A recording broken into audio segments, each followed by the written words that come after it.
সুন্দর হয়ে আছে সত্যি।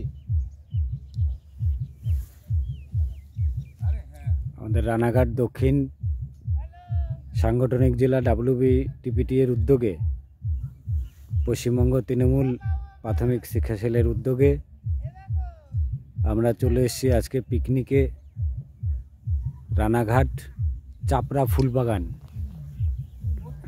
আমাদের নেতৃত্বরা রয়েছে গৌতম দা, আমাদের সভাপতি এবং জেলা নেতৃত্ব, বিমল দা, বিলাস, আমাদের প্রস্তাবিত সার্কেল সভাপতি, পার্থদা রয়েছে, আমাদের সিনিয়র সংগঠনের নেতৃত্ব, কল্যাণী 2 সার্কেল শিক্ষক সমিতি। জায়গাটা অনেক বড়, চারিদিকে খালি ফুল বাগান,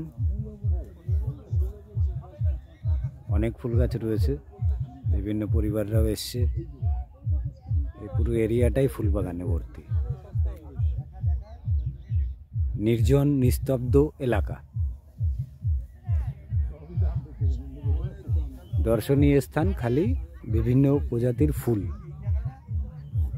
এটা একটা ছোট চন্দ্রমল্লিকার বাগান। তো আমাদের পাশাপাশি বিভিন্ন ভ্রমণ পিপাসু লোকেরাও এসছে, তারাও দর্শন করছে। আশেপাশের সব বাগানের মধ্যে একমাত্র চন্দ্রমল্লিকার বাগানটাই কমপ্লিটলি ফোটা, সব ফুলগুলো ফুটেছে।